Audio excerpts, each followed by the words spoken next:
L'histoire des hommes nous montre avec force expérience, selon les contextes et les situations, que pour la sauvegarde de la communauté, il arrive qu'un homme, seul, fasse la différence.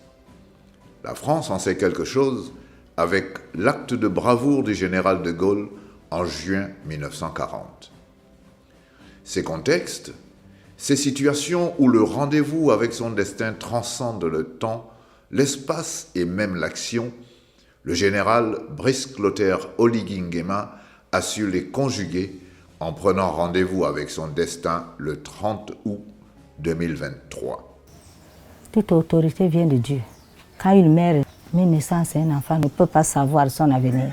C'est Dieu seul qui contrôle et qui décide sur l'avenir de cet enfant. La matinée du 30, quand je me suis pointée à la télévision, pour moi vraiment c'était une grande joie. J'avais les larmes aux yeux. Dans la brume matinale de ce 30 août, le général Brice Clotaire Oligui Nguema a écrit une nouvelle page de l'histoire de notre pays et exorcisé la tétanie qui a saisi le peuple gabonais à l'annonce des résultats électoraux par le Centre gabonais des élections. C'est salutaire, le coup de force des militaires.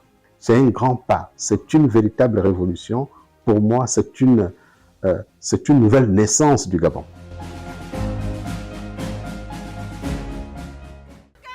Brice Clotaire Oligui Nguema est né le 3 mars 1975 à Ngoni, dans la province du Haut-Togo. Quand il était bébé, il aimait manger, il aimait parler, chanter, il aimait pleurer. Pour ne rien, il commence à pleurer. Et le grand-père lui prend, il met sur le pied, il chante, il conseille avec les chansons. Il lui appelait Boussou. Boussou, ne pleure pas et... Bon, je peux chanter sans langue. Brice nina galili, go maya ngunu, go maya nga sabila, nga yanga jobzo leja. Brice nina galili, de l'ankera wa l'école, dans le wengwo. Ok, il chantait. Attends, ne pleure pas. Ta mère est partie en brousse, ta grande sœur est partie à l'école. Quand elle va rentrer, elle va te mettre au dos. Et quand je rentre, je le soulève, je le mets au dos. On se balade dans le quartier, là on tourne, on tourne, on tourne. Quand il dort, je viens, je le donne avec le grand-père. Quand il pleurait, mais nous on a appris avec son père. Bon, les chansons de son père qu'il nous apprenait, ce sont ces chansons-là que nous on le consolait. On le consolait avec les chansons. Son père était, quand il est arrivé, il nous a amenés dans l'éclaireur. Donc les chansons de l'éclaireur, là, ce sont ces chansons-là qu'on le consolait. Qu'on le consolait, donc il était satisfait, il était doux maintenant. Oui, il ne pleurait plus. À chaque fois, quand il avait un petit souci, soit le lait, soit le biberon, donc quand tu le mets sur l'épaule, tu chantes les chansons de son père, et on dirait qu'il comprenait. Ne pleure pas, ma belle, dans un an je reviendrai, lorsque finira les études dans un pays étranger. Ma fortune sera plus belle, belle je t'épuiserai. Il y forge les premiers traits de son destin. En réalité, il ne fait pas son âge. Il comprend vite et sollicite toujours les anciens. Il est de la catégorie qu'on appelle au village l'enfant des vieux. Quand un enfant grandit, il y a certaines petites distinctions. Vous pouvez savoir que celui-là peut gérer, celui-là peut a les qualités vraiment de coordonner une certaine action, de prendre plus ou moins de responsabilité aussi d'une famille. Le grand-père nous donnait le conseil chaque soir. Quand il faisait 18 heures, on fait un feu dehors, on s'assoit, le grand-père nous conseille. Et il restait avec le vieux, il suivait le conseil du vieux. C'est ce qui a essayé un peu de remonter sa sagesse. Il a agrandi la maison, la première maison était là, et là c'était l'hangar. Et il est né ici. C'est ça la maison, là où il est né. Hein? Et nous, on restait ici. À l'époque, n'était pas comme ça. C'était la maison en terre battue. Là, il y a le deux grands-pères. Le soir, nous tous, on se retrouve là et on veille. Il aimait la famille, il a grandi, il a été avec ses grands-parents, il rendait visite à toute la famille, il aimait la danse, mais sauf qu'il ne buvait pas. Il aimait jouer au foot. Sa mère il avait payé un ballon. Quand il a amené le ballon là, il a appelé les autres, les voisins, les amis. Venez, on va jouer. Et il jouait là. Il jouait là. Après, il revient. Le grand-père prend le ballon. C'est le grand-père qui gardait le ballon. Ça, c'est M. Osiba René, notre grand-père, qui nous a élevés. C'est un enfant qui a été brillant, gentil. Il était bien respectueux. Avec les autres, quand on lui donnait la nourriture, il préférait d'amener les amis avant de manger. Donc lui, il a été cet amour, c'est ce qui continue là que moi je vois en lui. Ce que les amis aussi qu'il amenait étaient aussi des bons amis pour nous. Pour lui et pour nous aussi les mamans. Respectueux. C'est un enfant vraiment rassembleur. C'est en toute confiance que la maman voit son adolescent de fils s'envoler pour Port-Gentil où, en 1993, il est admis en classe de 3e au lycée d'État.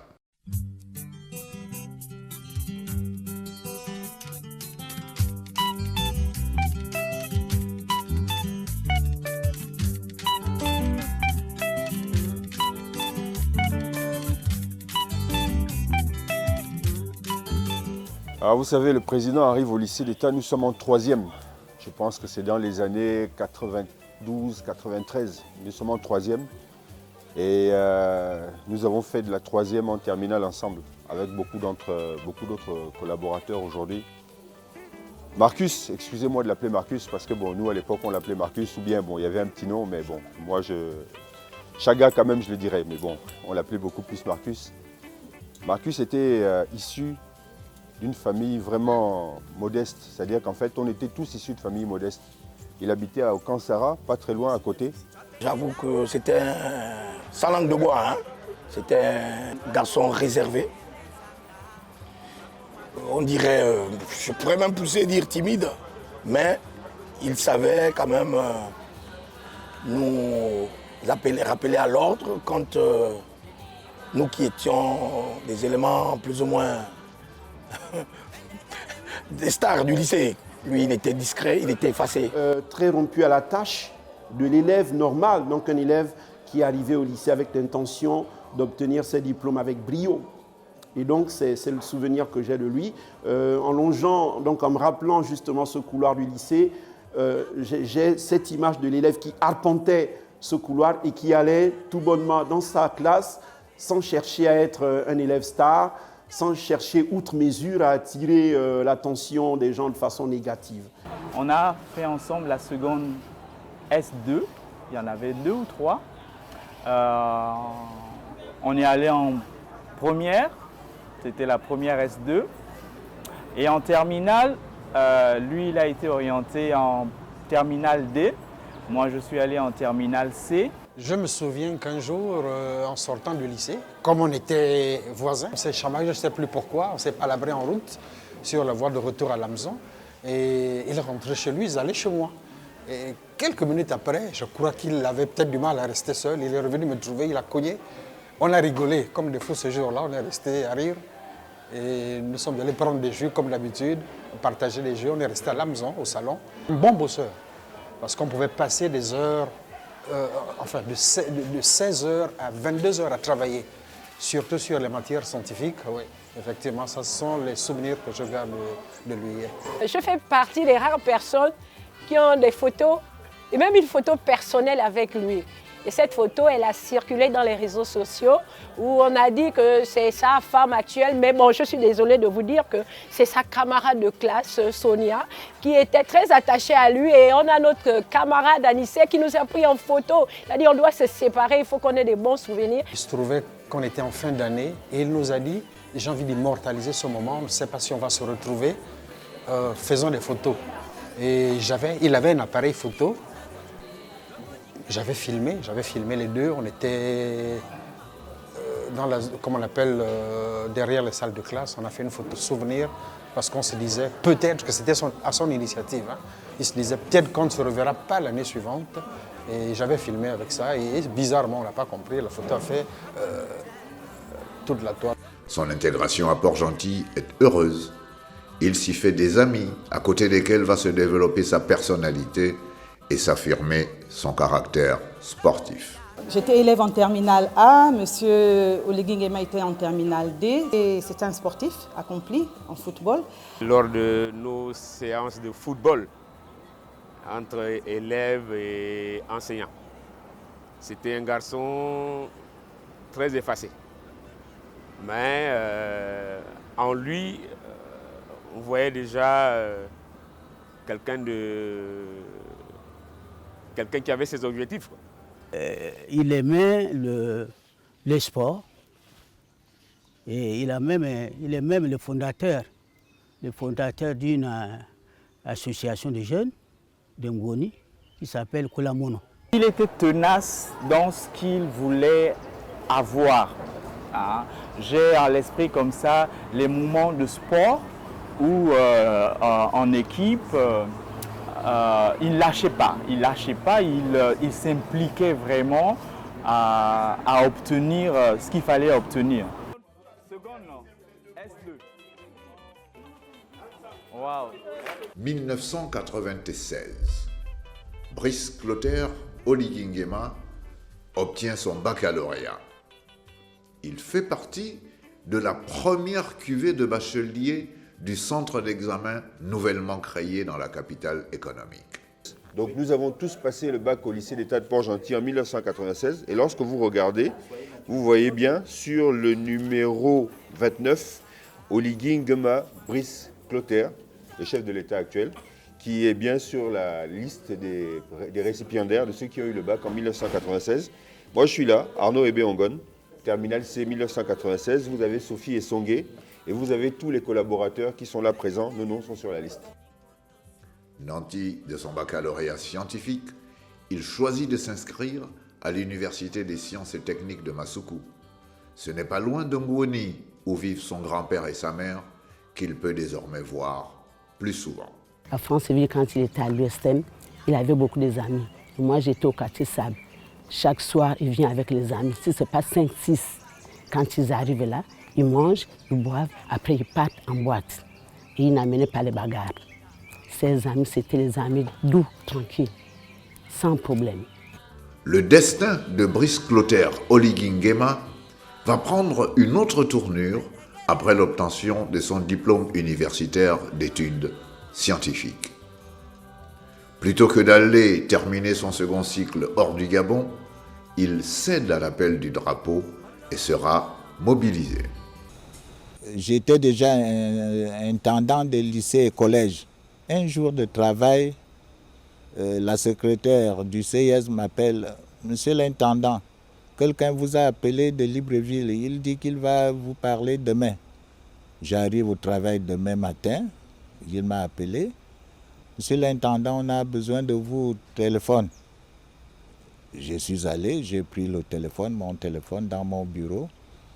Donc, il s'agissait d'un homme qui me faisait l'enquête en me demandant « C'est vous, M. Nguema Florentin ?» J'ai répondu « Oui. » « Vous avez enseigné où et où ?» J'ai dit que j'étais enseignant dans l'Angounier plusieurs temps et dans l'Anianga plusieurs années.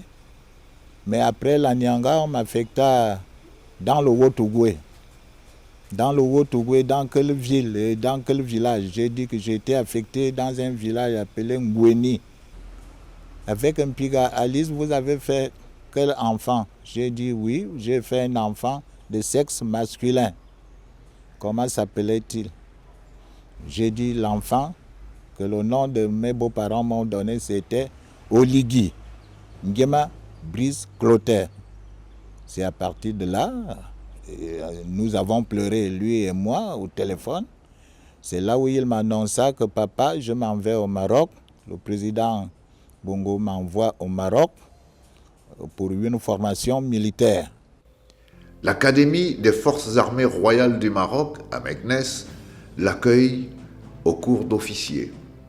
Ce sera une des terres de la réalisation d'un destin qui commence à poindre. Mais au fil du temps, il s'est révélé comme un militaire prompt, discipliné, obéissant, et on voyait déjà en lui des qualités d'un bon militaire. Au-delà de son accomplissement militaire, le Maroc sera la terre où il rencontre l'amour, en la personne d'une jeune Gabonaise, aujourd'hui première dame du pays. Sa formation militaire achevée, Brice Clotaire Oligui Nguema est de retour au Gabon. Un bonheur n'arrivant jamais seul, son destin prend une autre orientation. Il est intégré à la garde présidentielle et devient aide de camp du président Omar Bongo Ondimba. Il y avait ici à Libreville une réunion de tous les présidents de l'Afrique, de l'OUA. J'ai rangé d'aller le voir. Mais arrivé là-bas, au grand portail, les militaires blancs m'ont dit que non, vous ne pouvez pas le voir. J'ai dit pourquoi. Ils m'ont demandé, mais où est votre carte d'identité? Je leur ai présenté ma carte, ils ont pris. Ils m'ont répondu que non, votre enfant, c'est bien lui, oui. Mais il est en train d'aller recevoir le président de l'OUA à l'aéroport Léomba avec le président Bongo. Quelque temps après, ils m'ont dit, papa, mets-toi à côté. Je suis allé à côté de leur portail là. Aussitôt, une délégation est rentrée dans le grand portail. Ils m'ont dit, papa, va à la maison, c'est ton enfant qui vient de passer là avec le président pour recevoir les autres présidents. C'est un accomplissement, mais c'est également un train de contraintes entre dispositifs militaires, confidentialité, maîtrise de l'information et exigences politiques. Tout cela est d'autant plus complexe que travailler aux côtés d'Omar Bongo Ondimba, exigeant et infatigable travailleur, n'est pas de tout repos. Il faut démontrer sa capacité de compréhension et son aptitude à apporter la bonne réponse au bon moment. Une autre école commence alors aux côtés d'Omar Bongo Ondimba, alliant tour à tour dispositifs militaires, le secret, l'importance de l'information, la politique, la confidentialité.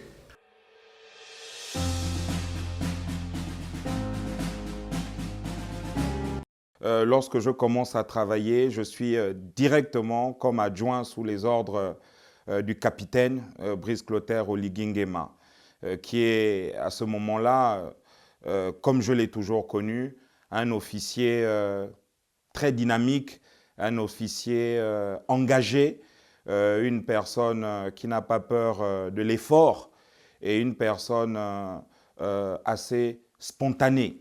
Aide de camp du président de la République, ce n'est pas un métier, c'est une fonction, c'est un office et il s'agit d'un emploi militaire auprès du président de la République, chef de l'État. L'aide de camp, c'est l'homme à tout faire du président de la République. Il faut donc avoir l'étude des comportements du président.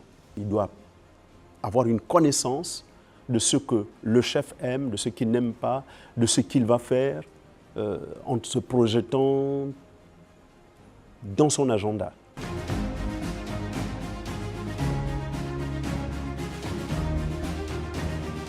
La place et le rôle de Brice Clotaire Oligui Nguema aux côtés du président Omar Bongo Ondimba vont évoluer.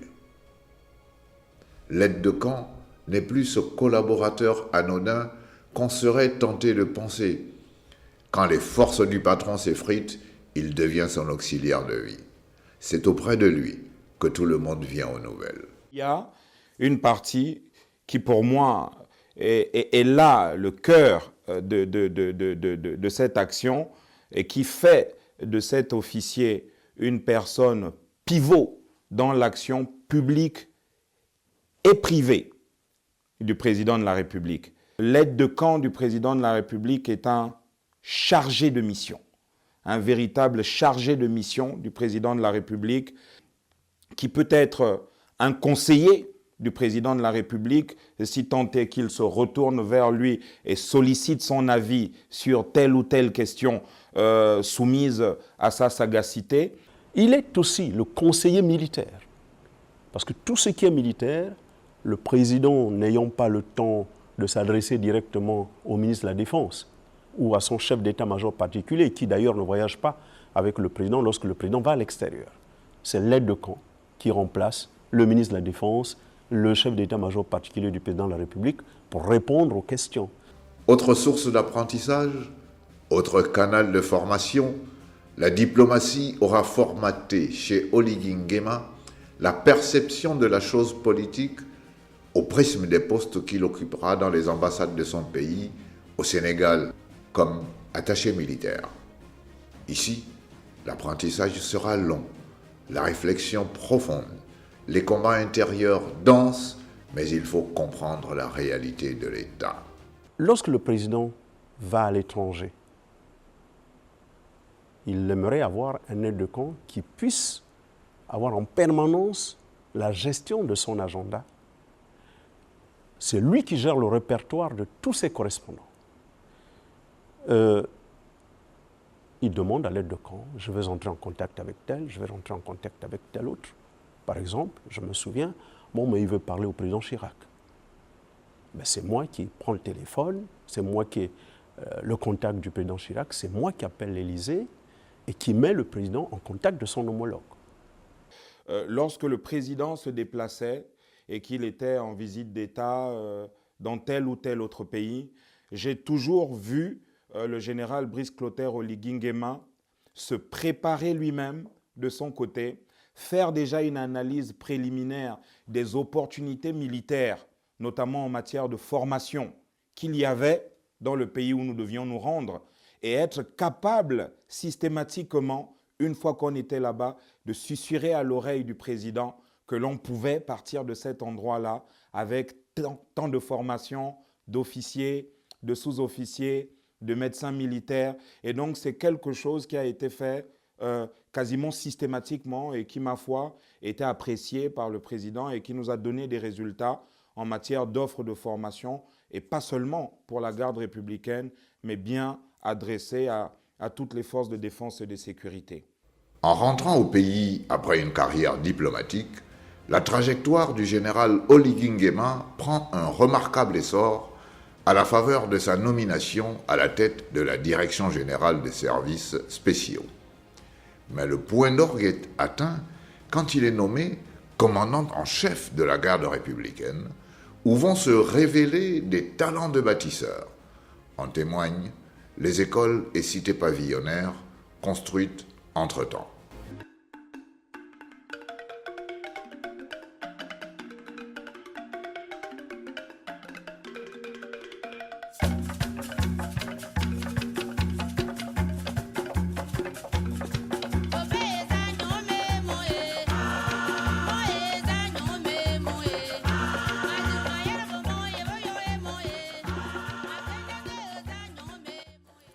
Maintenant, mes amis Zionda, mon ami Yankoum, chef de le groupement. À quel zèva, à Blekuva, à tout homme colonel, tout colonel, en bonne réalité, dans mon salon là, en ce avec lui dans une des âmes, et donc des bandes de l'église, dans ce que hier, il va, tu vas, n'habitant les amis, tant moyen. C'est-à-dire que ce n'est pas encore fini. Mais là, bon, ajouter. Il y a un son à une télé. Chez moi, là, il y a un chef. Bah, quand vous avez un baran, j'ai aussi bangé. Il y a un Milan. Là, vous m'avez ça. Il y a un Zem, il y a un Zen, mais ça. Les femmes, on dit, non, en général, à Boulatou, il y a un Zé. Bref, avec cette délégation. Il y a un Zé, vous décidez. Le mouvement est long. Et si vous avez un peu de sucre, ok. Il faut que vous ayez un peu de dit. À mon avis, on a bien à tout affecter un route au goût. Depuis ce que très simple, sympa. Et puis, demander un bon. À Rome, là, c'est dans son zone. Attentivement. À lui. Ok. Un gars, mon au doigt faire dans la soupe, il faut que vous ayez un peu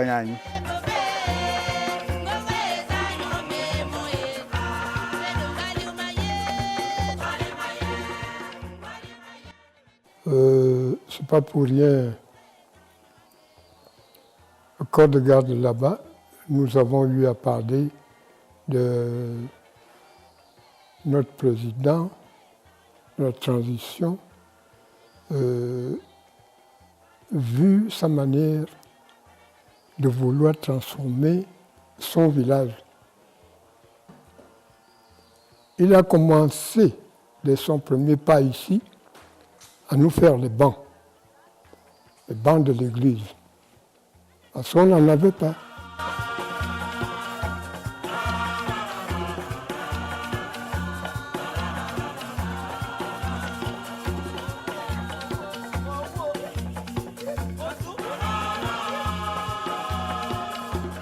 Si je devais résumer ainsi la personne, je pense que nous avons d'abord foncièrement affaire à une personne exigeante. Exigeante vis-à-vis de lui-même d'abord, dans ses obligations, dans ses responsabilités, dans ce qu'il doit lui-même faire, et donc naturellement exigeant vis-à-vis d'autrui, vis-à-vis du collaborateur, vis-à-vis du subalterne, vis-à-vis du partenaire, dans ce qu'il faut rendre. Oligui Nguema Brice Clotaire est une personne généreuse, une nature généreuse. Mais vous savez, une générosité qui n'est pas faiblesse. Voilà. C'est une personne rapide dans l'exécution et qui est capable de trancher très vite, de trancher. Et donc, si j'avais un avis ou un conseil à donner à tous ceux qui ont aujourd'hui la possibilité à ses côtés de servir, ce serait de dire qu'il vaut mieux saisir la chance quand elle est là et qu'elle est donnée, mais en réalité, il faut surtout la mériter. Et donc, faire attention lorsque les choses n'iront pas, je n'ai aucun doute qu'il agira. Le voir à cette position, en fait, c'est nous voir nous-mêmes. Et ça fait que le fait qu'on s'identifie, on se sent responsable de son mandat, de son magistère, de cette période où il a les rênes. Sa réussite, ce sera déjà notre réussite, mais c'est plus nous qui devons faire en sorte qu'il réussisse. Voilà. C'est à ce point-là qu'on s'identifie à cette position qu'il a. On se voit à sa place parce que ça nous responsabilise, ça nous donne l'opportunité de remodeler le pays, non seulement comme il aurait dû être, mais alors on ne va pas changer ce qui s'est passé. Aujourd'hui, on peut prendre un nouveau départ. Moi, en tant que sa mère, c'est un homme des actes. Il fait ce qu'il dit. Là où il est président, j'aime qu'il arrange les routes, il travaille les routes, il met l'eau et le courant, il pense à la jeunesse qui souffre, les enfants, la jeunesse souffre par manque de travail, qu'il pense à cette jeunesse, que chacun puisse avoir un travail, qu'il travaille pour le Gabon. Vraiment, le Gabon n'est plus comme le Gabon était. Les Gabonais veulent manger dans leurs assiettes. Qu'ils pensent à tous ces Gabonais, qu'ils pensent vraiment à cette jeunesse. Les gens souffrent. Les gens souffrent, ils n'ont pas l'eau, ils n'ont pas le courant. Qu'ils travaillent les routes, qu'ils travaillent pour le peuple gabonais. C'est ce que j'attends de lui. Dieu a fait grâce aujourd'hui qu'il puisse arriver à ce niveau de responsabilité et je sais qu'il va réussir. Moi, en tant qu'oncle, si j'ai toujours eu les occasions, depuis qu'il est là, depuis le 30 août, de porter mes conseils en tant qu'oncle pour qu'il puisse mener à bien sa mission. Donc, de toujours écouter, être toujours à l'écoute des populations pour mieux mesurer plus ou moins les décisions qu'il devrait prendre.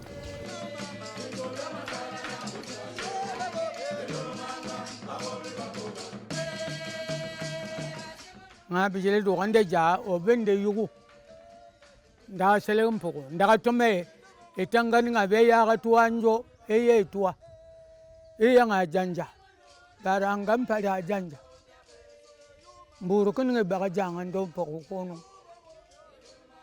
aywa ligo. Le peuple gabonais attend de lui, attend beaucoup de lui. Le peuple gabonais a trop souffert. Aujourd'hui, nous voyons que ce qui était dans l'obscurité est devenu maintenant au clair. Donc, c'est le seul conseil que nous portons. Tu gardes tout ce que Dieu te met à cœur de faire, de travailler pour le Gabon. Fais-le. Tu dois bien travailler pour le Gabon pour démontrer la sagesse que Dieu a mis en toi. Tout le potentiel que Dieu a mis en toi, fais-le savoir. Démontre-le aux Gabonais. C'est ce que nous, on le conseille. Il doit aussi bien travailler avec ses conseillers, ses ministres, et il doit aussi aimer la population. Parce que lui seul, il ne peut pas tenir. C'est la population qui le soutient. Alors qu'auprès d'Omar Bongo, l'apprentissage consistait en la gestion de l'État superstructurel, reste cependant à acquérir les bénéfices de la patience, de la résilience diplomatique et de la discipline militaire. Tout cela vient en contrepoint de ces observations du microcosme politique et des dirigeants. La pratique est devenue choquante. Le crédit du Gabon à l'international périclite. La confiance du Gabonais en la politique et en l'État est délétère. Les acteurs se regardent en chiens de faïence. Au bout de tout cela, se profilait le délitement de la nation.